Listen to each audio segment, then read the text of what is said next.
Okay. Um, Welcome to Office Hour Lecture, Economics 330, Global Trade and Political Economy, City University of New York, Medgar Evers College. This, of course, is Module 2. And I hope you now know from this week's assessment that today's lecture would be on barriers to trade.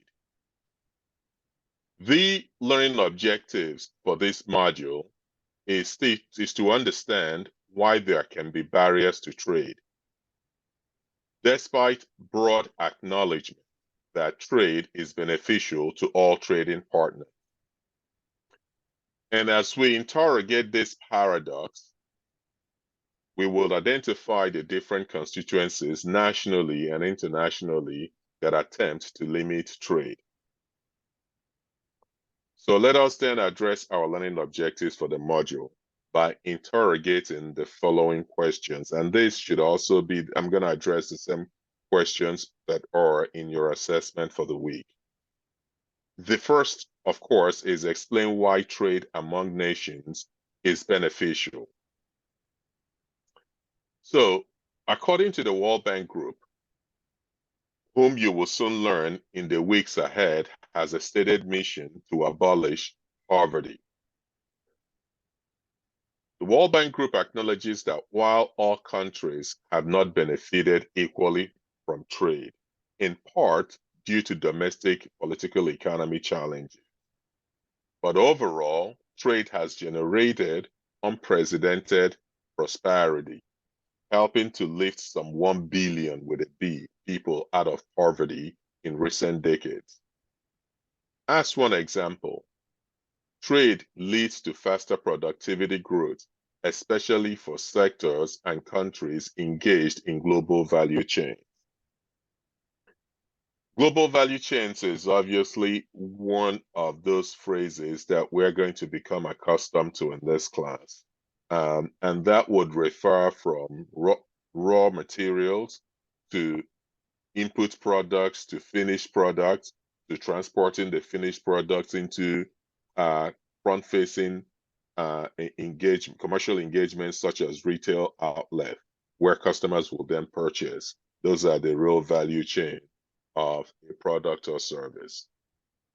So for least developed countries, and this is again is another phrase that we're going to become very accustomed to, least developed countries.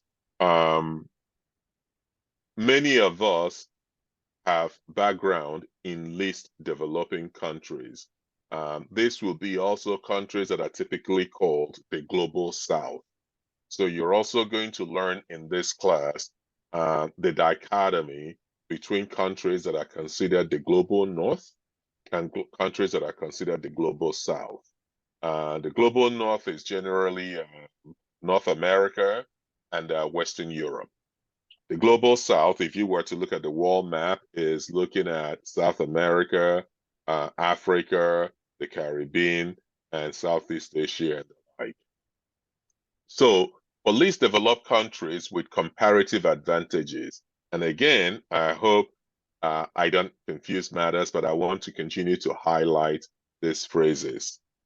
I did mention last week that there are going to be key phrases and words that will come up through the semester that I hope you would write them down and adopt them into your vocabulary. They signal a technical understanding of economics and being an authority on the issue. One of those key phrases is comparative advantage. So, and I would, at the end of the lecture, I will delve deeper a little bit into comparative advantage. So for least developed countries with comparative advantage or an economy's ability to produce a particular good or service at a lower opportunity cost than its trading partners, this links provides opportunities to specialize in single component or input products, like say a keyboard, rather than a finished product that is often manufactured in the global north, such as computers.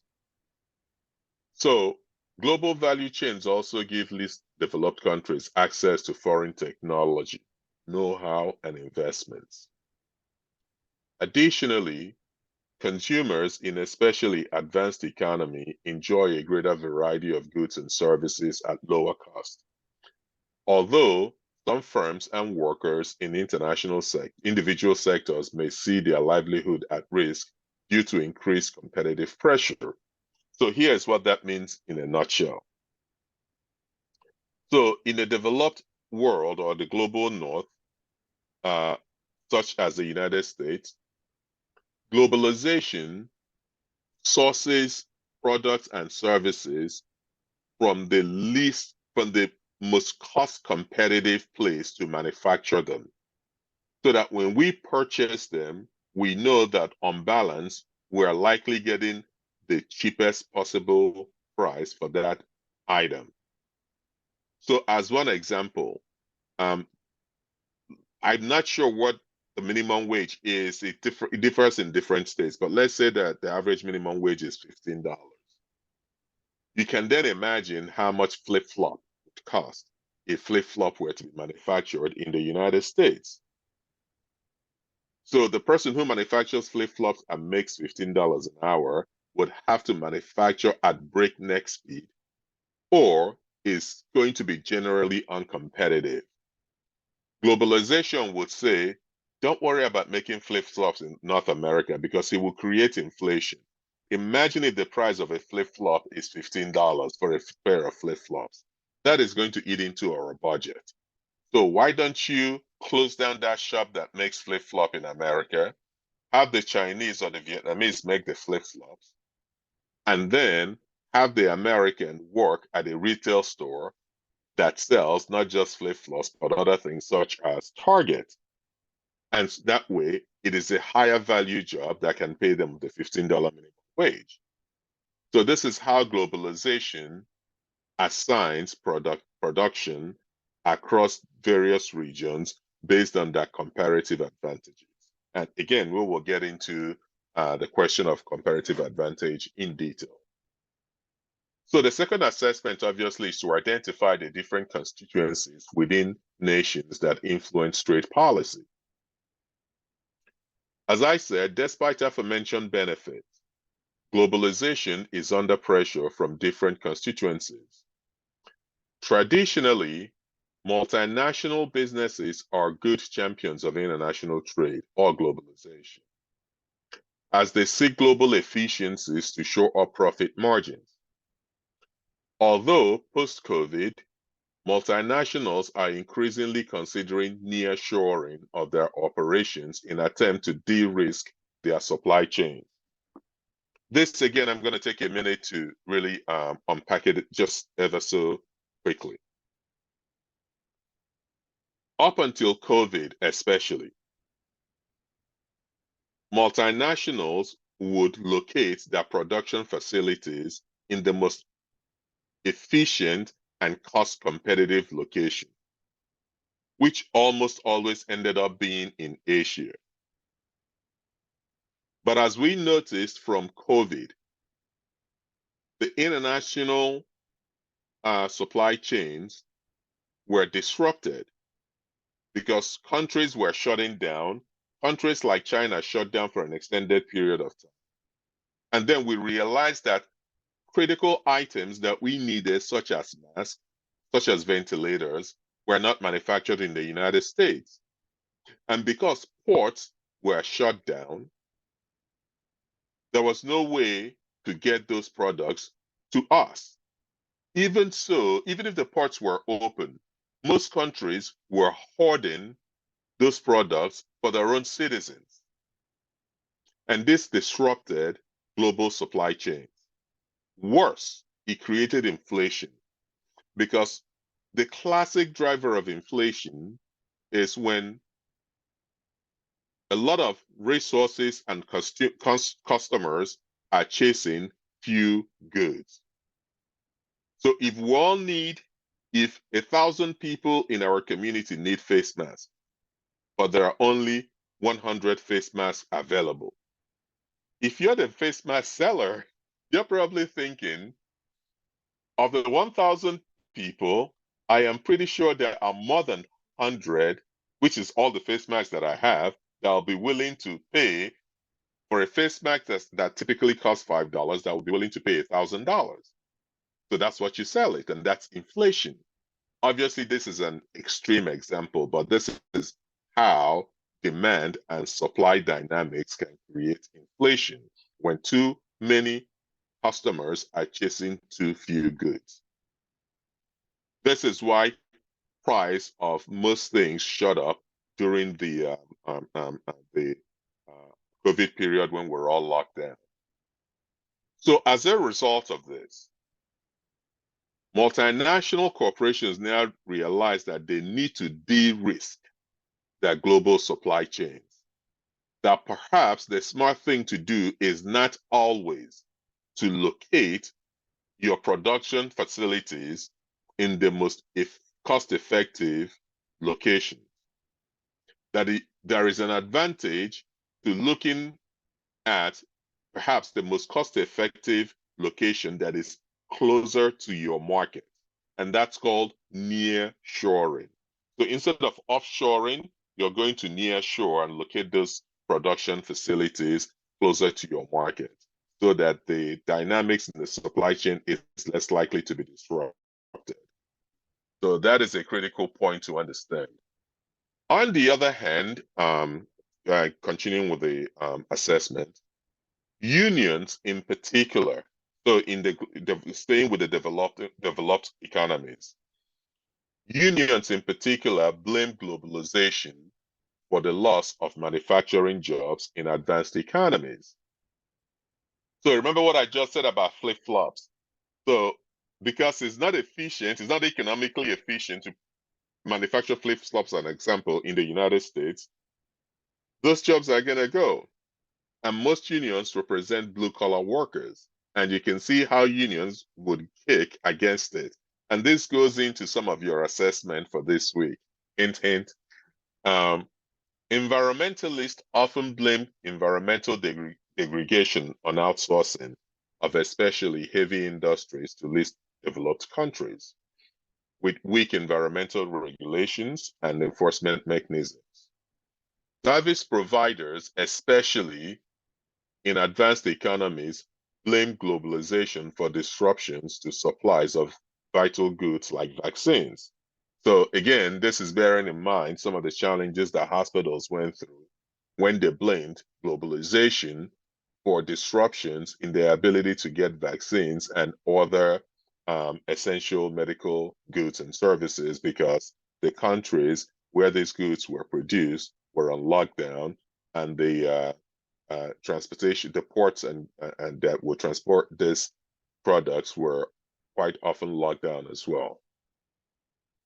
So in combination, these constituencies, among others, influence domestic policy, which affects trade policies and global political economy. So the third assessment is to explain the attitudes of different constituencies, labor, business organizations, and household towards trade. So these are really very core constituencies. Labor, which are the people who produce the widgets, as championed by labor union.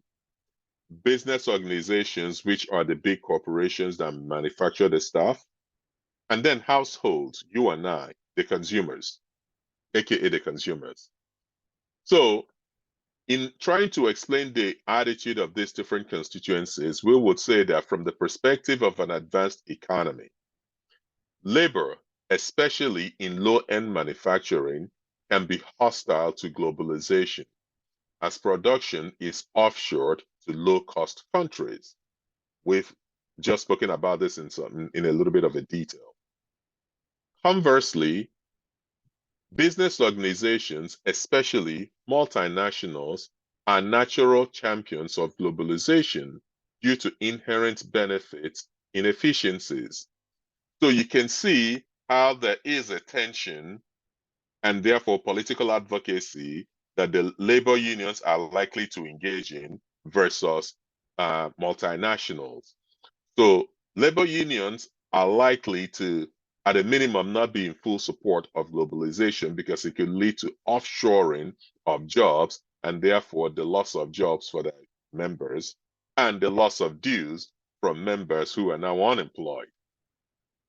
But business organizations have a different pressure. They are faced with cost and price competition.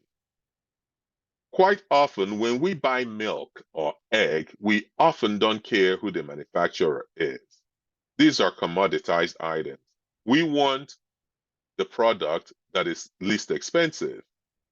And this puts pressure on multinationals to produce their goods more cost competitive, right? And oftentimes, this pressure leads to outsourcing or globalization of their manufacturing footprint. For households, which is you and I, globalization can be a double-edged sword. So households benefit from competitive pricing. So when multinationals outsource production overseas and get their goods to your shop at the cheapest possible price, that's an advantage to us, the consumers, because we are saving money. We are stretching our dollar. Our dollar is going further because goods are becoming cheaper. Who remembers when gasoline was $4 a gallon? Now it's about three and change. Actually, I think it shot up to $5 at some point. So now imagine when That's very expensive. very horribly expensive, I might add. I completely agree. So imagine when if gasoline was $5 a gallon versus when it's $3 a gallon. When it's $3 per gallon, as one example, that means for every gallon of gas you spend, you save $2 relative to what you were paying when it was $5 a gallon. So if another gas station is selling gasoline for $5 a gallon and the one across the street is selling for $3 a gallon, I'm suspecting that the one across the street that is going for $3 a gallon is going to sell more gasoline than the $5 a gallon. So this is the pressures that multinationals face as they get your goods and services that you buy from your supermarket, from Target, from Walmart, or what have you. But this also has a double-edged sword for consumers. So on the one hand, we will benefit from the competitively priced goods and services. But on the other hand, what if our job is the job that has been outsourced? Now we're unemployed. That's a problem. So that can cause, that would mean that outsourcing could have caused job loss, economic dislocation, anxiety, etc., etc., etc. So if you're a consumer that is been negatively impacted by because of your job loss due to outsourcing, globalization could be problematic.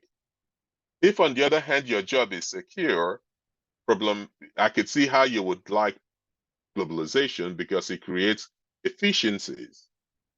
And this dynamic will lead to one of the key phrases we're going to discuss at the end of class that I hope you pay attention to and work into your vocabulary. So these aforementioned conflicting attitudes, and I underscore conflicting attitudes, combined with geopolitical tensions, are prompting many industrialized countries to raise barriers to trade and investment and to subsidize the domestic production of goods deemed essential and strategic. So very quickly, what I mean by that is food is considered essential and strategic. Most governments decide, and for good reason, that even if farmers, so let's say, as an example, let's say importing rice from Thailand will be cheaper than growing rice in the United States, or importing corn from Brazil. Let me stick to an item that the United States can compete in. Importing corn from Brazil, if let's assume that it can be cheaper than growing corn in the United States. The United States government can decide that food, and corn in particular, is essential and strategic to the interest, national security interest, and economic interest of the United States. In which case, it will subsidize the corn. The subsidy can come in the sense that it will say to farmers, if the price of corn falls, we will pay you X amount, we will guarantee you payment of X amount per bushel of corn. Because what you don't want to have happen is, God forbid, there is another outbreak of public health concerns where borders are locked down, or the key word that was also mentioned, geopolitical challenges, that Brazil stops export as an example, and this is just theoretical. Brazil stops export of, say, corn to the United States.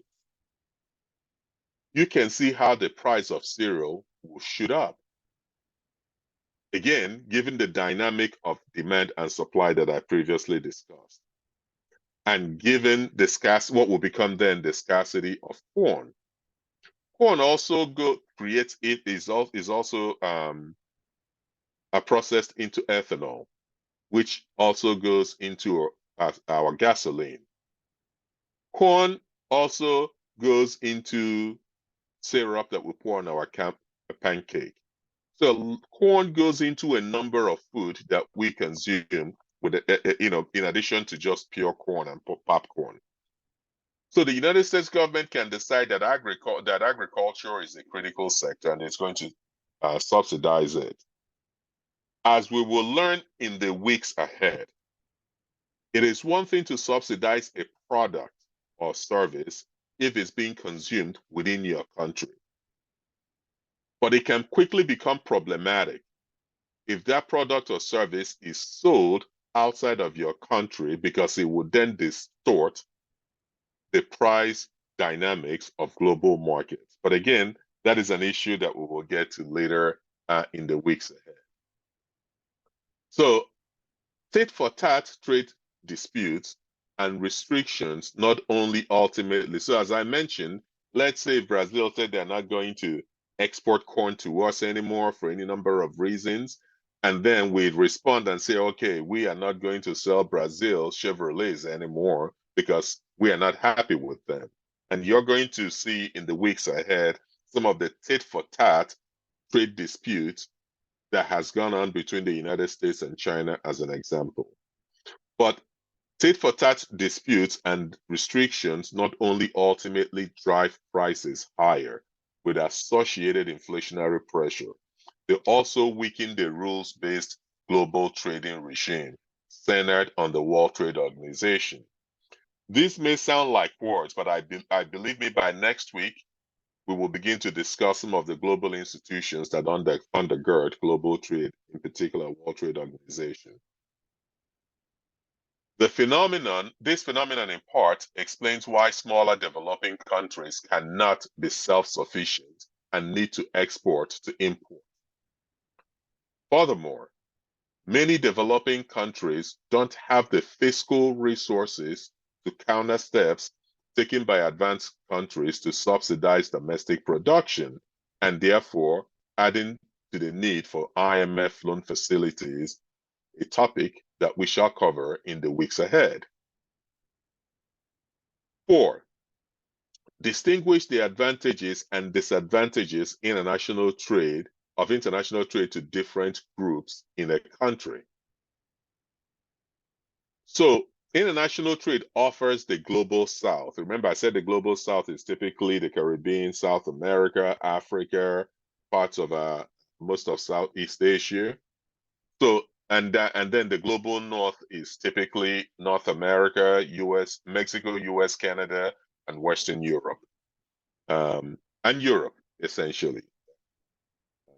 International trade offers the global south opportunities to grow their economy and improve the complexity of their labor force through industrialization. On the other hand, the critical perspective, and we will get to this in the weeks ahead, the critical perspective of international political economy centered on client-patron unequal economic relationship will argue that terms of international trade are too often exploitative of the global south. Additionally, due to weak regulatory regimes and cost pressures, industrialization can often lead to pollution in the global south. River and land pollution with associated public health challenges from garment and shipbreaking industries in the country of Bangladesh are classic examples of environmental damage from industrialization. For the global north, international trade lends to efficiency of markets and price competitive products and services. But on the other hand, international trade for the global north can also lead to deindustrialization and the loss of some manufacturing jobs and other low and high wage critical sector jobs, such as farming or chips manufacturing. So, the last assessment, obviously, is to research upon and analyze how international trade can enhance economic trade. So, how international trade can enhance economic economic growth. So, as we contemplate a response, it may be instructive to ground our research around two cognitive frameworks. The first cognitive framework is dialectical thinking. The second cognitive framework is comparative advantage. So, dialectical thinking is important. It is really what makes us scholars and educated people.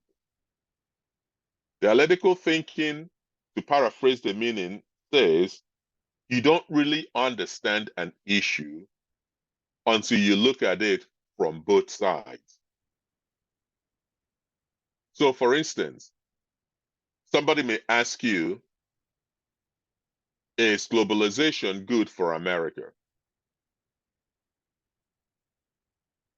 The impulse might be to answer yes or no and then explain why.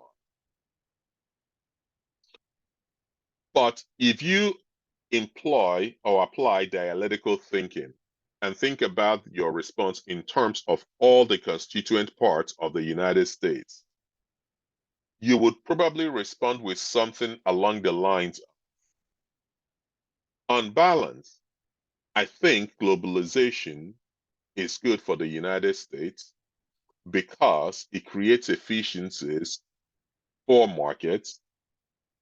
It efficiently allocates resources to the most competitive regions and sectors, and consumers benefit from the price efficiency and stretch it, and therefore the ability to stretch that budget. However, some sectors, even in America, are negatively impacted by globalization. And this is where the dialectical thinking comes in. You're demonstrating that it is unbalanced, while it may be a good thing on balance. It is helpful and instructive to also note that there are constituencies, even within the United States, that have been negatively impacted by globalization. And then you begin to demonstrate those sectors. One clear-cut example is what we call the industrial Rust Belt in the United States, which stretches from Pittsburgh, Pennsylvania, all the way to Indiana. They are called the Rust Belt because this used to be the home of the home region for US steel industry. As you know, steel is at the heart of industrialization. But the Chinese undercut the competitiveness, and some may argue through improper subsidy. They undercut the competitiveness of American steel production. And as a result, most steel production in the United States has stopped and been shipped overseas.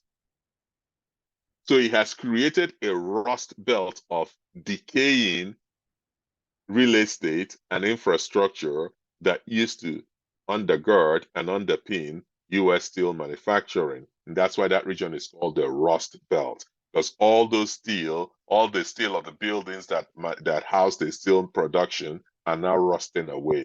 and this stretches from Pittsburgh all the way to Indiana, the state of Indiana. So you can see how if you work in the steel industry, you're not particularly very keen. You may not be particularly very keen on globalization. Um, so that's what dialectical thinking teaches you, to think about be holistic in your assessment of an issue rather than giving a slapstick response. The second, obviously, is comparative advantage. So the technical definition for comparative advantage is an economy's ability to produce a particular good or service at a lower opportunity cost than its trading partners. Let me explain what I mean by lower opportunity cost. It is different from absolute cost. So, just as a quick example, I think we're probably going to find that many of us, many of our colleagues in this class are going to have a Caribbean background. And many of you, as an example, live in New York City. So let's say you are an investor and you wanted to build a resort on a beach. And you get an offer of free land to build up in, say, close to Jones Beach in New York. Or you get an offer to build in Ocho Rio, and I hope there is a beach in Ocho Rio in Jamaica. You would find that, Ms. Stevenson, were you going to say something? And Ocho Rios, Jamaica. You sound like Okay, it's Ocho, yeah. okay, Ocho Rios, Jamaica. I'm not gonna pronounce it again, so I don't bother it. I'm gonna stay away from the pronunciation. But let's say you get a similar offer to locate that industry in Jamaica, right? The question is, Jamaica has a comparative advantage than the United States, and here is why. If you build that beach resort in New York City, from fall to spring, you're probably not going to have anybody booking a room in your resort because it's too cold to go to the beach. In Jamaica, pretty much all year round, you're going to sell some rooms. So because of nature, even if you hold all factors constant, because of nature, Jamaica offers a comparative advantage because you're likely to get better returns on your investment, because that investment will continue to generate returns on balance 12 months in the calendar year. Unlike the competitive beach in New York City, I mean, what is the weather today in New York City? It's about mid 30s or low 40s. Nobody's going to the beach today in New York City. That's not happening. So that would be an example of a comparative advantage. Quite often for developing countries, that comparative advantage comes in being cost competitive because labor is cheap, land is cheap, and the currency is weak relative to the strength of currencies in the global north. As we all know, for those of us that have direct link to our ancestral country, when you go visit with US dollars, you tend to get more of that local currency than you will, um, more of that local currency than you have in dollars. So, so that's the cost advantage of locating, and that cost advantage or comparative advantage in locating your production in that country.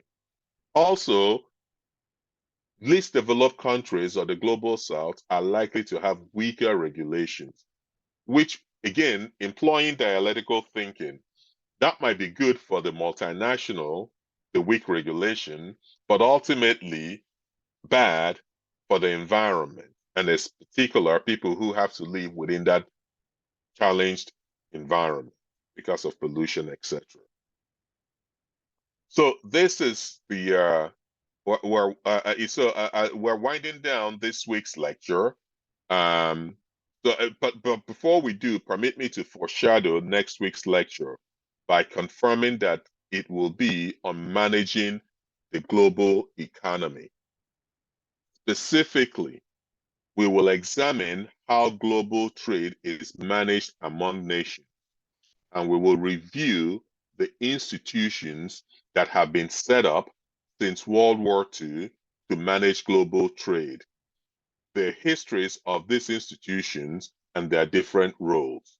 These may include the United Nations, which evolved from the League of Nations, the World Trade Organization, which evolved from the General Agreement on Tariffs and Trade, the Bretton Woods institutions, which includes the World Bank Group and the IMF. And we're going to interrogate the histories of these institutions and the distinct roles they play in global trade. So with that, I'm going to wind down the formal lecture for this week. I'm going to stop the recording also, and then open the floor to questions, discussions, and if there isn't any, and you want us to move on to office hours and answer housekeeping questions that are unrelated to the class, that's fine too. So thank you very much, and I will now stop the recording.